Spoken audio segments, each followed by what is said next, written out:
काफी हो चुका है। हमारे बाद हम लोग के आदरणीय नेता उदय बाबू को भी बोलना है। मैं कोशिश करूंगा कि ज्यादा से ज्यादा समय मैं उनको दे सकूं, इसलिए मुख्तसर में ही मैं अपनी बात रखना चाहता था। मैं बोलने से पहले पृथ्वीनाथ जी और बहुत बहुत बधाई देना चाहता हूं कि जो कार्यक्रम पिछले 8 वर्षों से ये स्थगित हो गया था, हम लोगों ने 4 दिन हम उनके स्मृति को का बखान नहीं कर पा रहे थे। कुछ बेईमानों ने वो अच्छा नहीं लग रहा था कि समाज का कोई उपेक्षित व्यक्ति जो समाज को जगाने का काम कर रहा है, समाज को आगे ले जाने का काम कर रहा है, उसकी जयंती क्यों मनाई जा रही है। और इसी वजह से वैसे बेईमानों ने प्रशासन का सहारा लेकर इनकी जयंती, इनकी स्मृति को रोक दिया, मनाना नहीं थी शहादत को। और ये दोनों लोगों ने पटना में काफी मेहनत किया। हम लोगों ने प्रशासन से बात किया। हमारे प्रदेश अध्यक्ष आदरणीय जनता बाबू ने कहा आप इसको शुरू कराइए। और आज लखनदेव बाबू का शहादत दिवस हम लोग मना रहे हैं। ये लखनदेव बाबू का शहादत दिवस नहीं है, यही तो लड़ाई है इस मुल्क में। मैं बहुत अफसोस के साथ कहना चाहता हूं कि दोस्तों ये देश खतरे में है, आपका संविधान खतरे में है,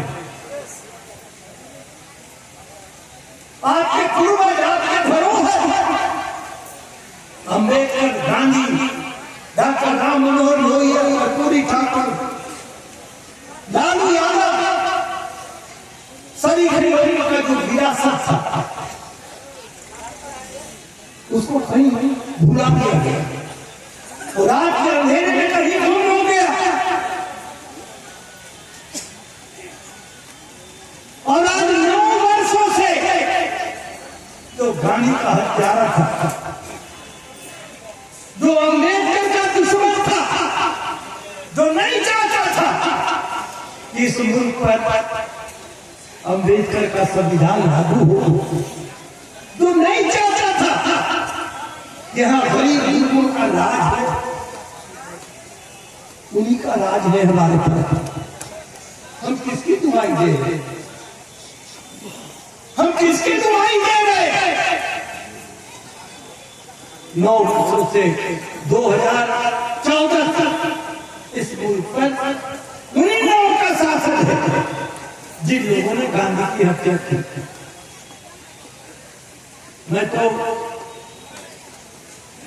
आप सभी साथी बहुत बहुत आभार व्यक्त करना चाहता हूं कि लखनदेव बाबू का शहादत दिवस पर ये तमाम समाज के लोग यहाँ इकट्ठे हुए और जो उत्साह हमने देखा,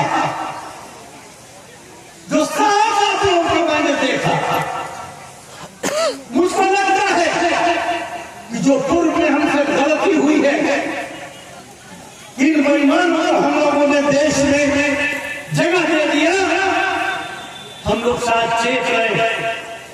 और वो देवरिया की जो ये सभा है, ये जो हम लखनदेव बाबू का जो शहादत दिवस बना रहे हैं, इसमें जो उत्साह नजर आ रहा है, वो दिल्ली में बैठे नरेंद्र मोदी को चुनौती दे रहा है और ठीक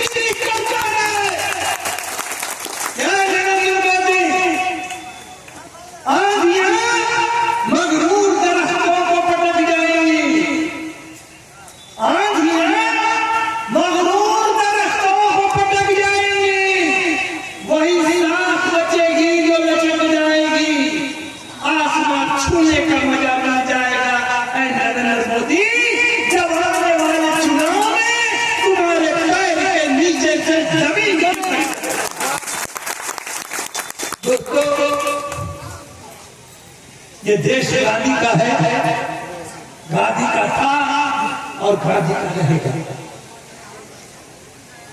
मैं आपका ज्यादा वक्त नहीं हूं, लेकिन मैं इतना कहना चाहता हूं, हमारे सिकंदर भाई बहुत सारा नारा दिए, उसमें एक नारा वो भूल गए, इंडिया महागठबंधन जिंदाबाद जिंदाबाद जिंदाबाद।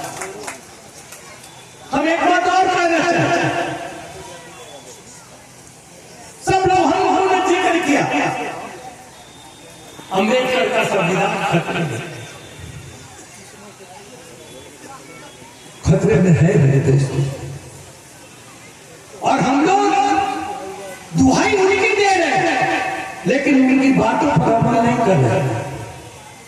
आज से 80 साल 70 साल पहले बाबा साहब भीमराव अम्बेडकर ने चीख कर कहा था कि देश के साथियों सब कुछ कर लेना, लेकिन इस देश को कभी हिंदू राष्ट्र मत बनने देना। जिस दिन इस देश या देश हिंदू राष्ट्र बन जाएगा, उस दिन सबसे बड़ा नुकसान इस मुल्क में अगर किसी का होगा तो इस देश के हिंदुओं का होगा। 80 साल बीत गया और आज जो वर्तमान है, आपको जरा स्मरण में दिलाना चाहता हूं। आसाम में एनआरसी लागू हुआ, और जब आसाम में एनआरसी लागू हुआ, 19 लाख लोग अपनी नागरिकता साबित नहीं कर सकते। 19 लाख लोग, और आप जानते हैं उस 19 लाख लोग में 4 लाख मुसलमान और 15 लाख हिंदू, इन्होंने अपनी नागरिकता साबित नहीं किया। यानी 80 साल पहले जो बाबा साहब भीमराव अम्बेडकर ने आपको चेतावनी दिया था कि सब कर लेना, लेकिन इस मुल्क को हिंदू राष्ट्र मत बनने देना, उस पर मुहर गया। आसाम में एनआरसी लागू हुआ। हम अभी बात कर रहे हैं, हम समाज को जगाने की बात कर रहे हैं, लेकिन मैं अपने साथियों से पूछना चाहता हूं, हमारे साथी, हमारे बीच के साथी नरेंद्र मोदी को नहीं सम्मानित कर रहे हैं। वो नरेंद्र मोदी जो बाबा साहब भीमराव अम्बेडकर के संविधान को खत्म करना चाहता है, उस नरेंद्र मोदी के बारे में हमारे समाज के मेरे साथी, हमारा भाई कह रहा है हम तो उनके मेहमान हैं। जरा सोचिए, हमारे समाज के लोग, हम बोलते हैं जय भीम, बहुत गर्व से हमने कहा, अभी नारा भी लगा है, हम जय भीम का नारा भी लगाएंगे और नरेंद्र मोदी के हम नाम नहीं बनेंगे। ये दोनों बातें कैसे हो सकती? और मैं बहुत मजबूरी से कहना चाहता हूं कि जो दलित समाज है, जो हमारा समाज है, जो जय भीम कहता है, उसको नरेंद्र मोदी मुर्दाबाद कहना पड़ेगा। और जो जय मोदी करता है, उसको जय भीम जिंदाबाद कहना पड़ेगा। इसके बिना ये समाज में लड़ाई नहीं हो, यार की लड़ाई है। हम बहुत दूर आपको नहीं ले जाएंगे। हमारे यहां नौजवान साथी बैठे, वो जात के आधार सभी जानते हैं, वो यहां भगवा झंडा फहरा रहा है। वो जो हमारे गंगा जमुनी की संस्कृति है, उसको तोड़ना चाहते हैं। वो यहां मनुस्मृति का संविधान लागू करना चाहते हैं। मनुस्मृति क्या कहता है? वो इंसान और इंसान में भेद करता है। वो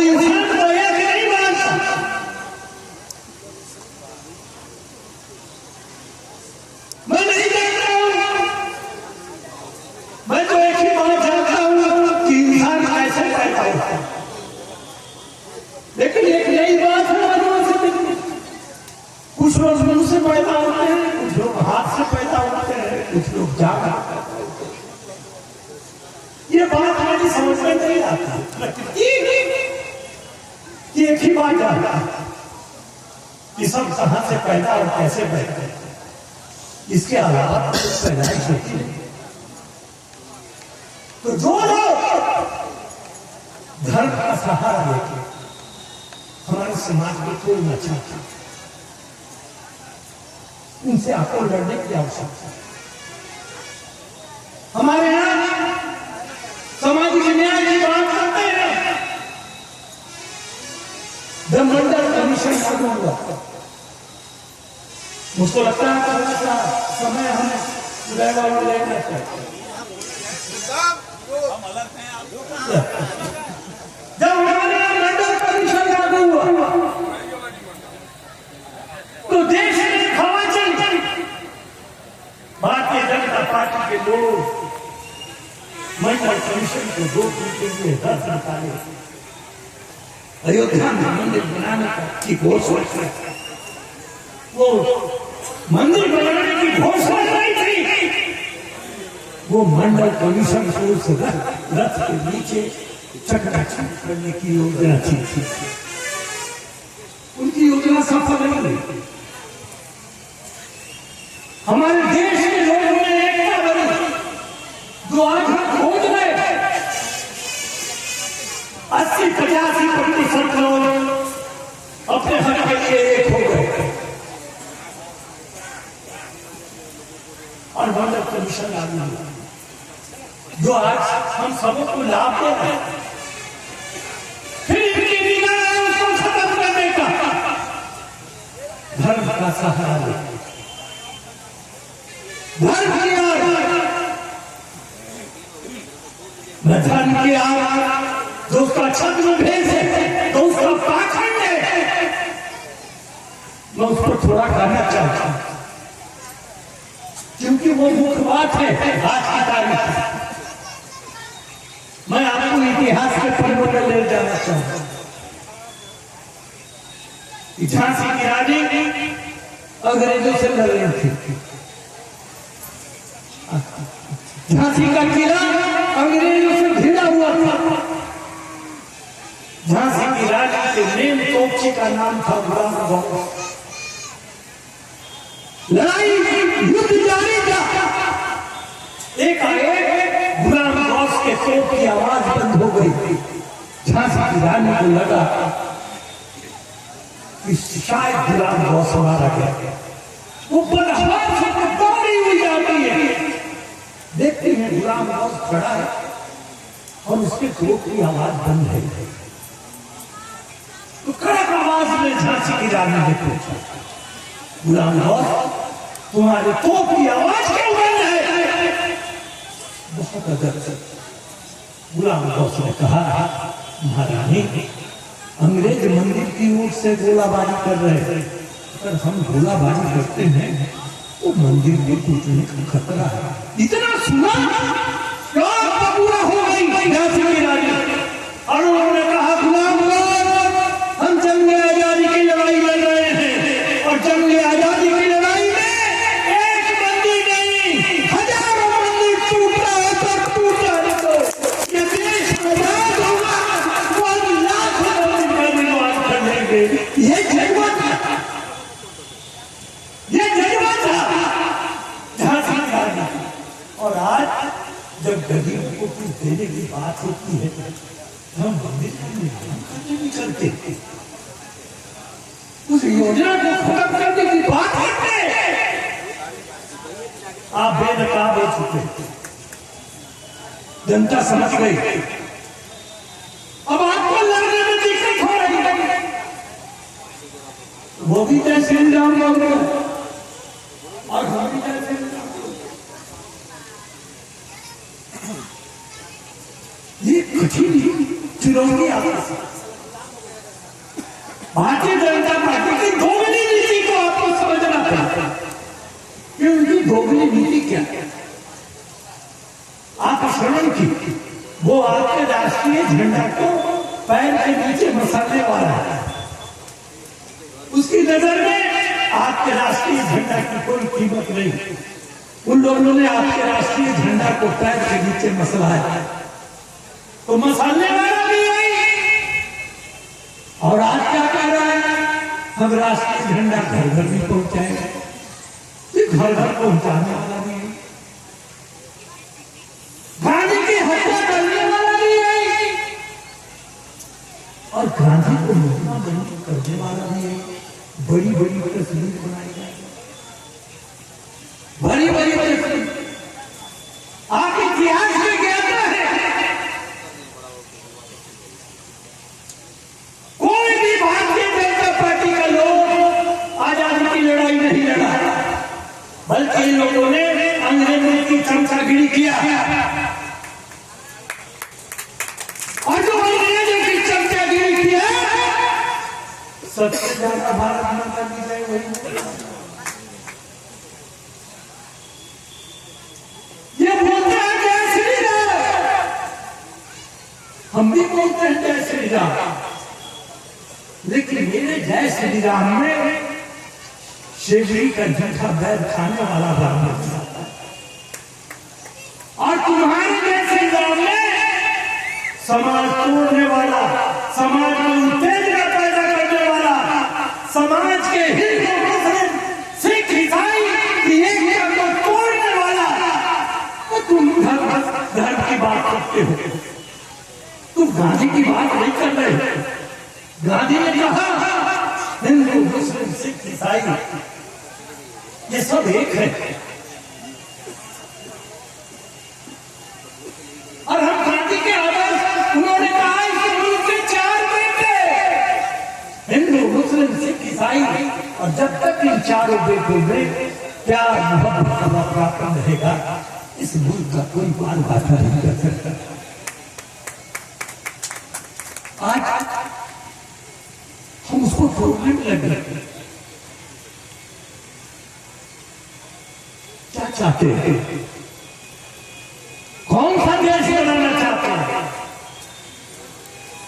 मैं तो मानता हूं महाभारत है, जो ही आतताइयों का जो साथ देने वाला है तो वो कोई रहे, उसका विरोध करने की आवश्यकता है। यहां कौन होगा विधायक, कौन होगा सांसद, आज के तारीख में इसकी कोई पूछ नहीं है। यह मुल्क गांधी का मुल्क रहेगा या मुल्क गांधी के हत्यारों के पास जाएगा, उसका फैसला होगा। ये कितना आतंकवादी है, इसकी दोगली नीति मैंने पहले ही कहा। ये बस्ती फूटना भी चाहता है, ये बस्ती फूटेगा भी, और माता भी बनाएगा। इसको तो पहचानने की आवश्यकता है,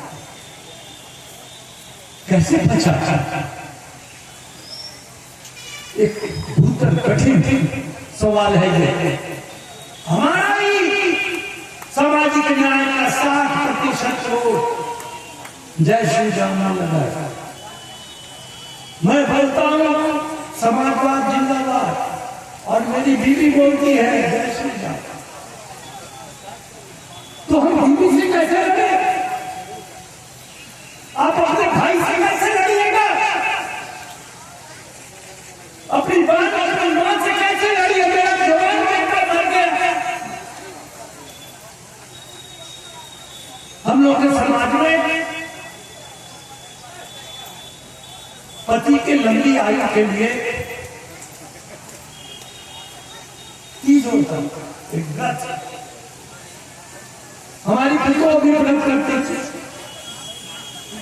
लेकिन उसके व्रत में हमारे बेटे की जान वो बचा नहीं पाया।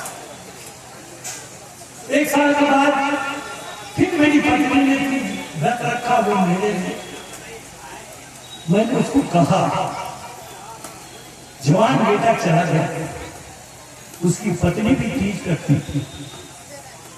अरे भाई ये दुनिया का नियम है, जो आया है वो जाएगा, इसको कोई जंतर मंतर,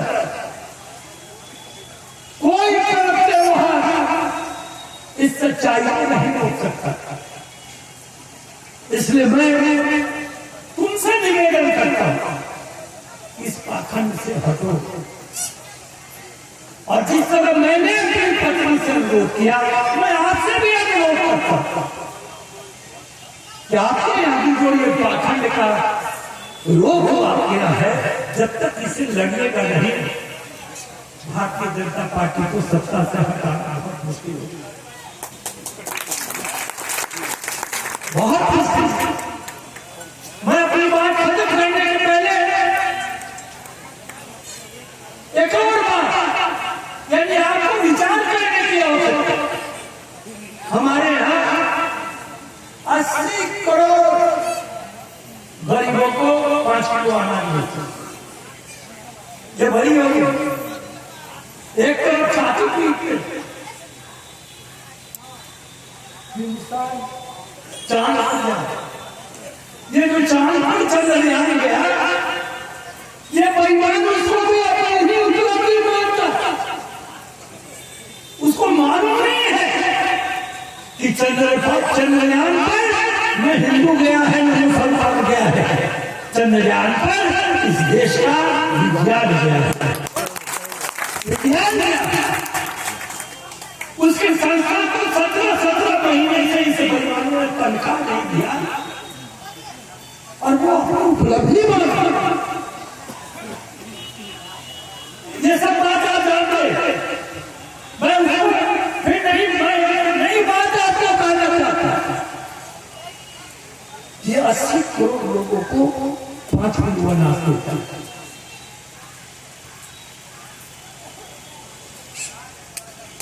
एक तरफ यानी 80 करोड़ लोग गरीबी रेखा से नीचे हैं। कोई तुम किस विकास की बात करते हो? किस विकास पर छाती पीट रहे हो? जब 80 करोड़ लोग तुम्हारे अनाज पर जीवित हैं, ये हालत तो मुझे लगता है दुनिया में किसी देश की ऐसी हालत नहीं हुई।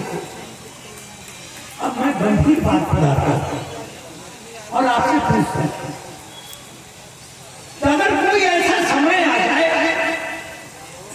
उसी 5 किलो में आपको जीना है, मिस्टर आपको जीना है, 5 किलो अनाज 10 दिन, 15 दिन, 20 दिन,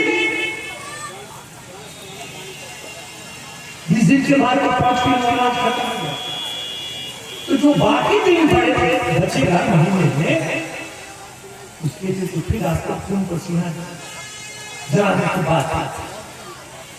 और आप जब 10-15 दिन खून पसीना एक करके आप अपना पेट भर सकते हैं, तो बाकी बचा हुआ 15 दिन आप अपना पेट नहीं भर सकते।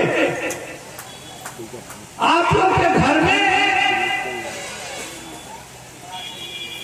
चूहा भी होगा, पिंजरा बना देते। आपके इलाके में बहेलिया आता है, चिड़िया दाना डालते, चूहे के पिंजरे में रोटी लगा देते। दोस्तों, पिंजरे में चूहा फंस जाता, चिड़िया जाल में फंस जाती है। मैं समझता हूं कि चिड़िया और चूहे में सोचने की ताकत नहीं है। अगर वो चिड़िया और चूहा अगर ये सोचता कि ये बेईमान मुफ्त का अनाज हमको दे देगा, तो शायद वो पिंजरे में नहीं जाएगा, वो मुफ्त का दाना नहीं चुनती कि जरूर इसमें कोई ना कोई खतरा है, लेकिन वो तो सोचता नहीं है। अनाज देखा, दौड़ गया, फंस गया।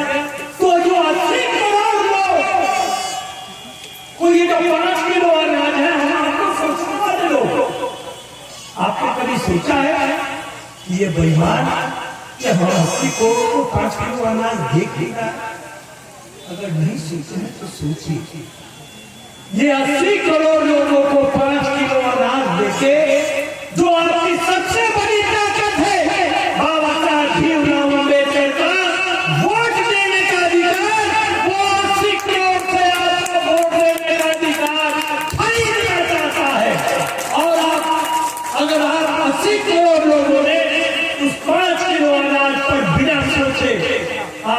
इसको वोट दे दिया, इस देश को इनके चंदन से कोई निकाल नहीं पाएगा।